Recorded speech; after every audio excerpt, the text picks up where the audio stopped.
Dear Minister Mtuli Ngube and Mr. Nick Mangwana, clean governance, the key to easing the tax burden by Isaac Makomich.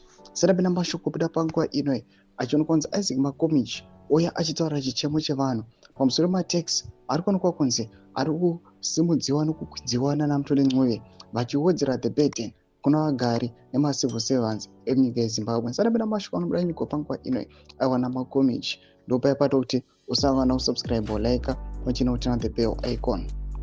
Tibula pendo pake Makomichi nasamudanyoro achiti Zimbabweans are feeling the pinch of rising taxes and it's time to ask why. Often governments hike taxes to cover the inefficiencies and poor spending choices, but Vice President Chiwenga Siko for clean governance offers a solution. When leaders prioritize transparency and accountability, money is used wisely and taxpayers breathe easier. Without clean governance, the system is brutal.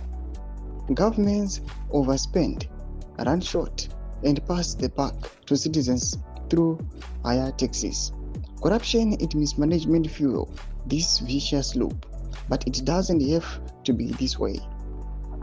By rooting out waste and ensuring accountability, leaders could ease the tax burden on hard-working Zimbabweans. Clean governance is not just a buzzword, it's a path to financial relief.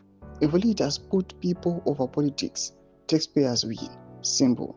Ndio mashoko anobuda itoko panapa aiwa naMakomich atikuona kuti ari kumirana vagari venyika yeZimbabwe vatikuona kuti panapa vagari venyika yeZimbabwe vari burdened nemarising taxes and panguva ino kuri kuonekwa kuti the government iri kutora advantage yemacitizens ichiona kuti macitizens the only way yangavatorera mari kuwedzera mataxes. Panguva ino zvichionekwa kunzi vagari venyika yeZimbabwe nevashandi vakutadza kufema nekuraisa kumataxes ari imposed pamacitizens. Pina kumasection medu dzemafunguro enyu iri kuya panguva ino ichinzi government's failure, inefficiency aiwa this system. Don't subscribe or like on the bell icon.